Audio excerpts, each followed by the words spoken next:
Hello दोस्तों, स्वागत है आपका मेरे YouTube चैनल परीक्षा प्लान में। तो कैसे हैं आप लोग? आई होप अच्छे होंगे।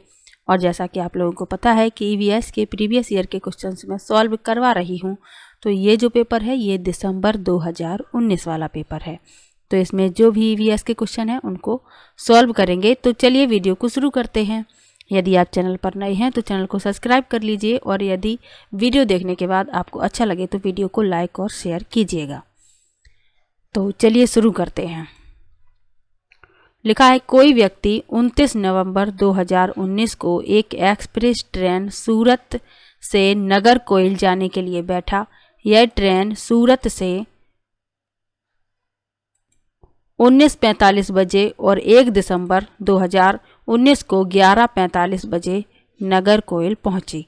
यदि सूरत से नागरकोइल के बीच ट्रेन मार्ग की दूरी 2120 हो तो इस यात्रा में ट्रेन की औसत चाल क्या थी? ट्रेन की औसत चाल बतानी है। तो चलिए सॉल्व करते हैं इसको। तो चाल बराबर क्या होता है? दूरी बटे में समय। औसत चाल बतानी है तो दूरी तो हो गई 2120 किलोमीटर। समय निकालना है 19:45। इसका मतलब है 7:45 बज रहे हैं, और 1 दिसंबर 2019 को 11:45 बजे। ये शाम का समय है, ये सुबह का, यानी सुबह के 11 बजे और 11:45 हो गई हैं, तब ये नागरकोइल पहुंचती है। तो समय कैलकुलेट करेंगे तो ये निकल कर आएगा 40 घंटे। 40 से 2120 को भाग दे देंगे। ये 0 से ये 0 तो ख़त्म। 4 का भाग देंगे 5 बार जाएगा, 1 बचेगा, 2 को नीचे ले आएंगे, 4 तिया 12 हो जाएगा। 53 किलोमीटर प्रति घंटा। तीसरा विकल्प इसमें सही है। अगला प्रश्न है, निम्नलिखित में से कौन अंतर्राष्ट्रीय ख्याति प्राप्त वेट लिफ्टर हैं? पहला विकल्प है सुनीता विलियम्स, दूसरा है बछेंद्री पाल, तीसरा है सूर्यमणि और चौथा है कर्णम मल्लेश्वरी। तो अंतर्राष्ट्रीय ख्याति प्राप्त वेट लिफ्टर हैं कर्णम मल्लेश्वरी। चौथा विकल्प इसमें सही है।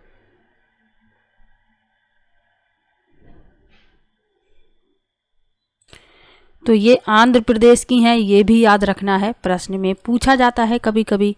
तो कर्णम मल्लेश्वरी अंतर्राष्ट्रीय ख्याति प्राप्त वेट लिफ्टर हैं और ये आंध्र प्रदेश से हैं,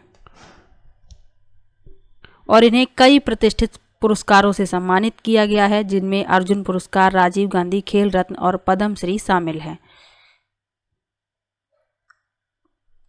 अब ये सुनीता विलियम्स कौन है, इनके बारे में भी तो याद रखना है। जो 3 विकल्प लिखे हैं इनके बारे में भी याद रखना है। तो ये सुनीता विलियम्स हैं, एक भारतीय मूल की अमेरिकी अंतरिक्ष यात्री हैं। बछेंद्री पाल कौन है? ये एक भारतीय पर्वतारोही हैं जो 1984 में माउंट एवरेस्ट की चोटी पर पहुंचने वाली पहली भारतीय महिला बनी थी। और सूर्यमणि कौन है? ये जो हैं पर्यावरण की कार्यकर्ता हैं, झारखंड की हैं ये। तो ये याद रखना है इन सब के बारे में भी। अगला प्रश्न है, नीचे दिया गया कौन सा समूह जड़ों का है? जड़ों का समूह बताना है। पहला विकल्प है चुकंदर आलू अदरक, दूसरा है गाजर हल्दी अदरक, तीसरा है शकरकंदी मूली हल्दी और चौथा है गाजर चुकंदर मूली। अब पहले विकल्प में लिखा है चुकंदर आलू अदरक। चुकंदर तो जड़ है, लेकिन आलू और अदरक तना है, इसीलिए ये गलत है। गाजर जड़ है लेकिन हल्दी और अदरक तना है, इसीलिए ये भी गलत है। शकरकंदी जड़ है, मूली जड़ है लेकिन हल्दी तना है, इसीलिए ये विकल्प गलत है। गाजर चुकंदर मूली ये तीनों ही जड़ हैं और जड़ों का समूह पूछा गया है। चौथा विकल्प इसमें सही है। अगला प्रश्न है, रेगिस्तानी ओक नाम का एक पेड़ है जो पाया जाता है। पहला विकल्प है अबू धाबी में, दूसरा विकल्प है ऑस्ट्रेलिया में, तीसरा विकल्प है राजस्थान के रेगिस्तानों में और चौथा है संयुक्त अरब अमीरात के रेगिस्तानों में। तो रेगिस्तानी ओक नाम का एक पेड़ है जो ऑस्ट्रेलिया में पाया जाता है। दूसरा विकल्प इसमें सही है। इस पेड़ की क्या क्या विशेषताएं हैं? ये पेड़ जो है 10 से 12 मीटर तक बढ़ता है। इसकी पत्तियाँ, इसमें जो पत्तियाँ होती हैं वह बहुत कम होती हैं। इस पेड़ की जड़ें ज़मीन में उस गहराई तक जाती हैं जब तक कि पानी तक ना पहुंच पाएं। इसके तने में पानी इकट्ठा हो जाता है। जब कभी भी उस क्षेत्र में सूखा पड़ता है तो लोग इसके तने में पतला पाइप डाल के पानी को निकाल लेते हैं। तो ये इसकी विशेषताएं हैं, ये भी याद रखना है, इम्पॉर्टेंट है, हमेशा ही पूछा जाता है। कभी कथन दे दिए जाते हैं, सही कथन उसमें से बताने होते हैं। तो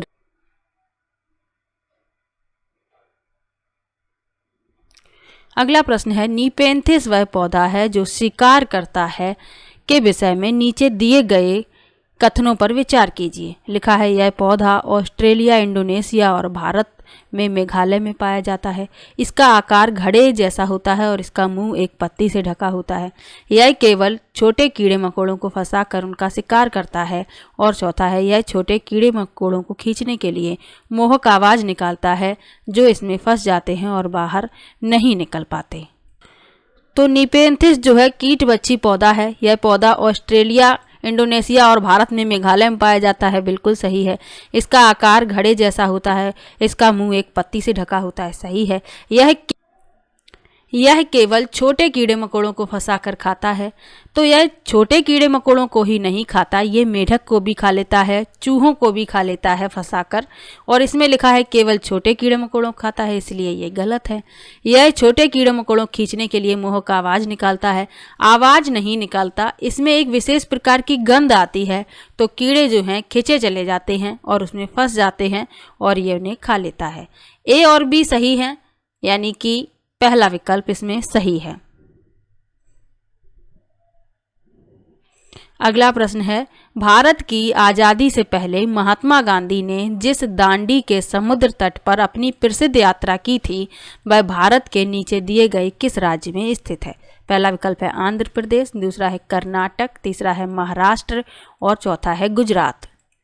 तो भारत की आज़ादी से पहले महात्मा गांधी ने जिस दांडी के समुद्र तट पर अपनी प्रसिद्ध यात्रा की थी वह गुजरात राज्य में स्थित है। चौथा विकल्प इसमें सही है। गुजरात की राजधानी क्या है? गांधीनगर।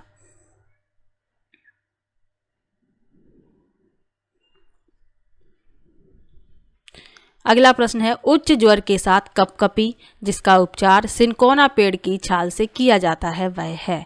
पहला विकल्प है मियादी बुखार, दूसरा है मलेरिया, तीसरा है चिकनगुनिया और चौथा है डेंगू। तो उच्च ज्वर के साथ कपकपी और उसका उपचार किया जाता है सिनकोना नामक पेड़ की छाल से, तो वह है मलेरिया। दूसरा विकल्प इसमें सही है।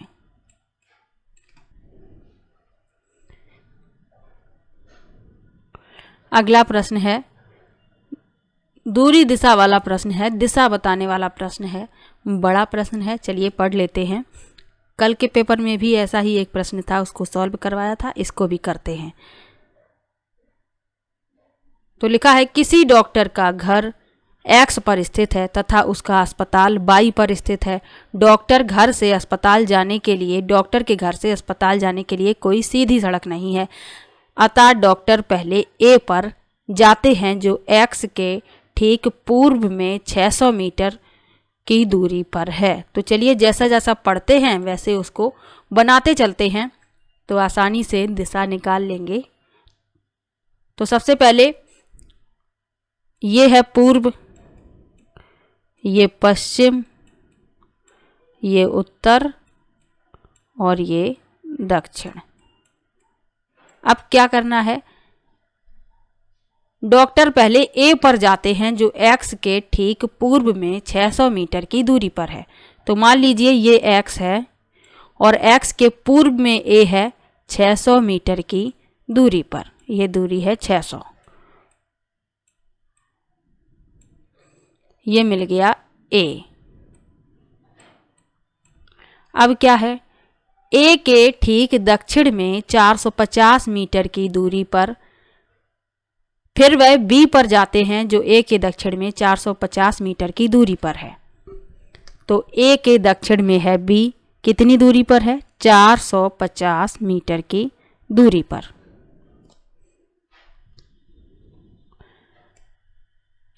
तो ए के लिए दक्षिण कहाँ है, नीचे है, और नीचे हमें मिल रहा है बी। ये दूरी है 450। वैसे दूरी का कुछ करना नहीं है, दिशा बताना है। चलिए आगे पढ़ते हैं। फिर वह सी पर जाते हैं जो बी के ठीक पश्चिम में 120 मीटर की दूरी पर है। अब बी ये है, पश्चिम इस तरफ है, तो बी से पश्चिम चलना है कितना, 120, और हमें मिल जा रहा है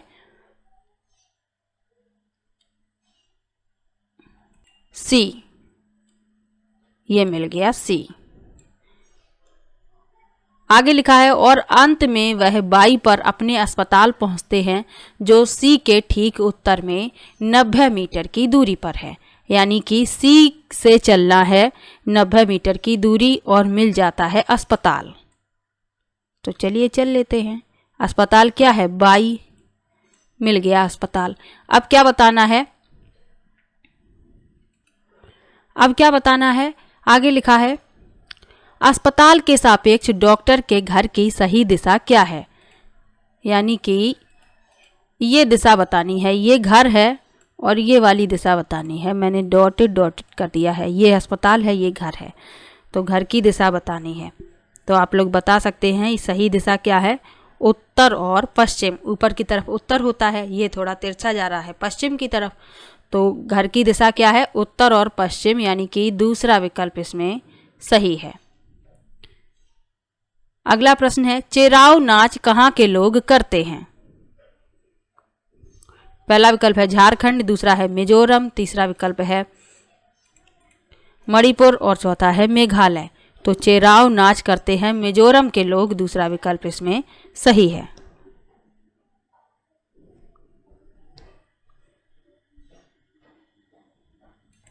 अगला प्रश्न है तमिलनाडु के निकटवर्ती राज्य हैं। तमिलनाडु के निकटवर्ती राज्य हैं, तो चलिए मैप पर चलते हैं। विकल्प नहीं पढ़ेंगे, सीधा मैप दिखाएंगे।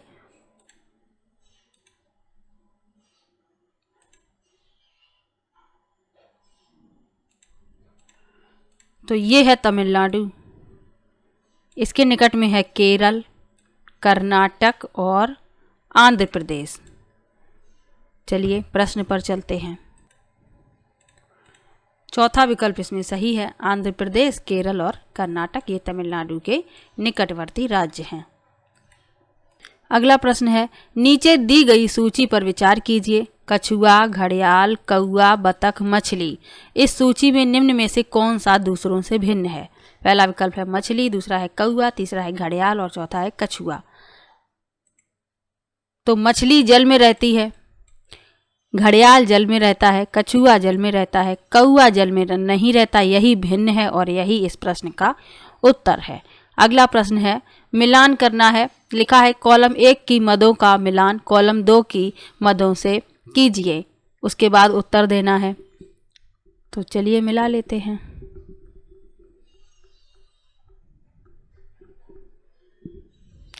हांगकांग में पकाया हुआ सांप खाया जाता है जिसे लिंग हु फैन कहते हैं, इसे 5वें से मिलाएंगे। केरल में क्या खाया जाता है, किसी भी करी के साथ उबला हुआ टैपियोका खाया जाता है, इसे पहले से मिला देंगे। कश्मीर में सरसों के तेल में बनी मछली खाई जाती है और गोवा में नारियल के तेल में बनी समुंदर की मछली खाई जाती है। इस क्रम में ए का 5वां, बी का पहला, सी का दूसरा और डी का तीसरा, यानी दूसरा विकल्प इसमें सही है। अगला प्रश्न है नीचे दिए गए पक्षियों की कौन सी प्रजाति झटके से अपनी गर्दन आगे पीछे करती है। पहला विकल्प है उल्लू, दूसरा विकल्प है कौआ, तीसरा विकल्प है बसंत गौरी और चौथा विकल्प है मैना। तो झटके से अपनी गर्दन को आगे पीछे करती है मैना, चौथा विकल्प इसमें सही है। उल्लू जो है अपनी गर्दन 270 डिग्री तक घुमा सकता है, उल्लू के बारे में ये याद रखना है। अगला प्रश्न है घरों के नीचे दिए गए विवरणों पर विचार कीजिए। राजस्थान में गांव के लोग मिट्टी के घरों जिनकी छतें कटीली झाड़ियों की होती हैं में रहते हैं। मनाली में घर बांसों के खंभों पर बनाए जाते हैं। लेह में पत्थर के 2 मंजिले घर बनाए जाते हैं, नीचे की मंजिल पर जरूरत का सामान और जानवरों को रखते हैं। तो राजस्थान में मिट्टी के घर बनाए जाते हैं जिनकी दीवारें मोटी होती हैं और छतें कटीली झाड़ियों से बनाई जाती हैं, ये सही है। मनाली में घर बांसों के खंभों पर बनाए जाते हैं, गलत है। असम में घर बांसों के खंभों पर बनाए जाते हैं क्योंकि वहाँ पर बारिश होती है, इसलिए घरों में पानी ना भरे तो बांसों के ऊंचे खंभों पर घर बनाए जाते हैं। मनाली में ऐसे घर नहीं बनाए जाते। और लेह में 2 मंजिला मकान बनाए जाते हैं, नीचे की मंजिल में जानवर और ज़रूरत का सामान रखते हैं। ए और सी इसमें सही है, तीसरा विकल्प इसमें सही है। मनाली में कैसे घर बनाए जाते हैं? तो मनाली में बनाए जाते हैं घर पत्थर और लकड़ी से बने होते हैं, पत्थर के भी और लकड़ी के भी, बांस के खंभों पर नहीं बनाए जाते। अगला प्रश्न है, हाथियों के बारे में नीचे दिए गए कथनों पर विचार कीजिए। इंपॉर्टेंट प्रश्न है, कई बार पूछा गया है, इसको याद रखना है। हाथियों के बारे में इंपॉर्टेंट जो भी तथ्य हैं महत्वपूर्ण, उनको याद रखिएगा। ये प्रश्न कई बार पूछा जा चुका है, बस पूछने का तरीका हर बार अलग अलग है, बस यही अंतर है। लिखा है, हाथी बहुत कम आराम करते हैं, एक दिन में केवल 2 से 4 घंटे ही सोते हैं। एक बड़ा हाथी एक दिन में 200 किलोग्राम से अधिक झाड़ियाँ और पत्तियाँ खा लेता है। इन्हें पानी और कीचड़ में खेलना बहुत पसंद है, इससे इनके शरीर को ठंडक मिलती है। हाथियों के झुंड में सबसे बुजुर्ग हथिनी ही सभी फैसले लेती है। तो इसमें ए सही है, सी सही है, डी सही है, ए सी डी यानी सी डी ए तीसरा विकल्प इसमें सही है। अब बी क्यों गलत है? इसमें लिखा है कि एक बड़ा हाथी एक दिन में 200 किलोग्राम से अधिक झाड़ियाँ और पत्तियाँ खा लेता है, तो 200 किलोग्राम से अधिक नहीं, 100 किलोग्राम से अधिक झाड़ियाँ और पत्तियाँ खा लेता है, इसीलिए ये गलत है। इसके अलावा 3 महीने के हाथी का बच्चे का वजन 200 किलोग्राम होता है। हाथी के बड़े कान होते हैं, जब इन्हें गर्मी लगती है तो ये कान हिलाकर हवा कर लेते हैं। झुंड जो होता है हाथियों का, उनमें कोई नर हाथी नहीं होता। जो नर हाथी होते हैं 14-15 साल तक ही झुंड में रहते हैं, उसके बाद झुंड को छोड़ देते हैं। सबसे बुजुर्ग हथिनी ही झुंड का नेतृत्व करती है। तो हाथी के बारे में ये महत्वपूर्ण तथ्य हैं जिन्हें आपको याद रखना है। तो चलिए मिलते हैं नेक्स्ट वीडियो में। किसी भी प्रश्न में आपको डाउट हो तो कमेंट बॉक्स में ज़रूर लिखिएगा।